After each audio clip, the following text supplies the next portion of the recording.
আমাদের সবচেয়ে মূল্যবান সম্পদ কি? টাকা? সম্পত্তি? না, সেটা হলো সময়। আর এই সময়টাই আমরা অবলীলায় অন্যদের দিয়ে দিই, শুধু একটা শব্দের মাধ্যমে। আজ আমরা শিখব কিভাবে সেই একটা শব্দকে বদলে দিয়ে নিজের জীবনের নিয়ন্ত্রণ পুরোপুরি নিজের হাতে ফিরিয়ে আনা যায়। একটু ভাবুন তো, জীবনটা কি পুরোটাই অন্যের অনুরোধ মেটাতে মেটাতেই কেটে যাচ্ছে? দিনের শেষে কি একটা ভীষণ ক্লান্তি এসে ভর করে? যদি এর উত্তর হ্যাঁ হয়, তাহলে বুঝতে হবে নিজের অজান্তেই সবচেয়ে দামি জিনিসটা হাতছাড়া হয়ে যাচ্ছে। চলুন এই পুরো বিষয়টা ধাপে ধাপে বুঝে নেওয়া যাক। প্রথমে দেখব হ্যাঁ বলার আসল খেসারতটা কি, তারপর জানব আমরা কেনই বা এটা করি। এরপর শিখব না বলার শিল্প আর তার 3টা মাস্টার টেকনিক। আর সবশেষে দেখব কিভাবে প্রত্যেকটা না আসলে আমাদের নিজেদের লক্ষ্যের দিকে এক একটা জোরালো হ্যাঁ হয়ে দাঁড়ায়। প্রথম পর্ব, হ্যাঁ বলার লুকোনো দাম। আসুন দেখি এই ছোট্ট নিরীহ দেখতে শব্দটা কিভাবে নিঃশব্দে আমাদের সময় চুরি করে নিচ্ছে। আর সেই শব্দটা হলো হ্যাঁ। একবার ভাবুন তো, এই একটা শব্দ যখন তখন বলা একটা হ্যাঁ, এটা আমাদের সময়, আমাদের শক্তি, আমাদের মনোযোগ সব কিছু শুষে নেয়। প্রত্যেকবার যখন আমরা এমন কিছুতে হ্যাঁ বলি যা আমাদের লক্ষ্যের সাথে মেলে না, আমরা আসলে নিজের স্বপ্ন থেকে এক পা পিছিয়ে যাই। কিন্তু প্রশ্ন হলো কেন? কেন আমরা এটা করি? না বলতে এত কঠিন লাগে কেন? চলুন আমাদের ভেতরের সেই মনস্তাত্ত্বিক দিকগুলো একটু দেখি, যা আমাদেরকে নিজের ইচ্ছার বিরুদ্ধে গিয়েও অন্যকে খুশি করতে বাধ্য করে। এর পেছনে মূলত 3টে কারণ আছে। প্রথমটা হলো সবার চোখে ভালো থাকার একটা তীব্র ইচ্ছা। দ্বিতীয়ত সংঘাত এড়িয়ে চলার প্রবণতা, যদি না বলি তাহলে সম্পর্কটা যদি খারাপ হয়ে যায়, এই ভয়টা। আর তৃতীয় এবং সবচেয়ে বড় কারণটা হলো নিজের জীবনের লক্ষ্য সম্পর্কে পরিষ্কার ধারণার অভাব। যখন আমরা নিজেরাই জানি না যে আমরা ঠিক কোথায় যেতে চাই, তখন যে কোনো অনুরোধকেই সঠিক পথ বলে মনে হয়। তো সমস্যাটা তো বোঝা গেল, এখন সময় সমাধানের দিকে এগোনোর। দেখুন, না বলাটা কোনো অভদ্রতা নয়, এটা একটা শিল্প। নিজের সীমানা নির্ধারণ করার শিল্প, নিজের সময়কে সম্মান করার ঘোষণা। না বলাটা স্বার্থপরতা নয়, এটা নিজের মূল্যবোধকে সম্মান জানানো।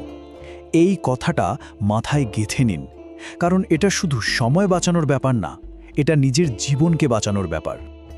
আচ্ছা, এবার আসা যাক একদম আসল কথায়। এমন 3টে পরীক্ষিত কৌশলের কথা বলবো যা আজ থেকে ব্যবহার করে জীবনের নিয়ন্ত্রণ ফিরে পাওয়া শুরু করা সম্ভব। এই 3টা কৌশল হল বাফার টেকনিক, বিকল্প প্রস্তাব দেওয়া আর সরাসরি কিন্তু বিনয়ের সাথে প্রত্যাখ্যান করা। চলুন একটা একটা করে বিষয়গুলো আয়ত্তে আনি। প্রথমটা বাফা টেকনিক, মানে ভাবার জন্য একটু সময় নেওয়া। পরের বার কেউ যখন হঠাৎ করে কিছু চাইবে, সাথে সাথে হ্যাঁ বা না না বলে শুধু বলুন আমি একটু দেখে জানাচ্ছি। এই যে ছোট্ট একটা বিরতি, এটাই আপনাকে আবেগের বশে নেওয়ার সিদ্ধান্ত থেকে বাঁচিয়ে দেবে। দ্বিতীয় কৌশলটা হলো বিকল্প প্রস্তাব। ধরুন আপনি নিজের কাজে ব্যস্ত, এমন সময় একজন সহকর্মী সাহায্য চাইল। সরাসরি না বলার বদলে হয়তো বলা যেতে পারে, দেখুন আমি এই মুহূর্তে এটা করতে পারছি না, কিন্তু অমুক হয়তো আপনাকে সাহায্য করতে পারবে। এতে সম্পর্কটাও থাকলো, আবার নিজের সময়টাও বাঁচল। আর 3 নম্বর এবং সবচেয়ে শক্তিশালী কৌশল, সরাসরি কিন্তু বিনয়ের সাথে না বলা। কোনো লম্বা ব্যাখ্যা বা অজুহাতের দরকারই নেই। সহজভাবে বলুন, দুঃখিত, এই মুহূর্তে এটা করার মতো সময় আমার হাতে নেই। মনে রাখতে হবে প্রত্যাখ্যানটা অনুরোধের জন্য, ব্যক্তিটির জন্য নয়। এই দুটো জিনিসের মধ্যে কিন্তু আকাশ পাতাল তফাত। আমরা তো শিখলাম কিভাবে না বলতে হয়। এখন চলুন সবচেয়ে জরুরি প্রশ্নটার উত্তর খুঁজি। কেন না বলার আসল উদ্দেশ্যটা আসলে কি? এই কথাটা খুব গুরুত্বপূর্ণ। অপ্রয়োজনীয় অনুরোধকে বলা প্রত্যেকটা না আসলে নিজের জীবনের প্রধান লক্ষ্যগুলোর দিকে বলা এক একটা জোরালো হ্যাঁ।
শুরুতে হয়তো এই সহজ বাক্যগুলো ব্যবহার করতে একটু অস্বস্তি হতে পারে, কিন্তু অভ্যাসের মাধ্যমে এটাই সহজ হয়ে যাবে।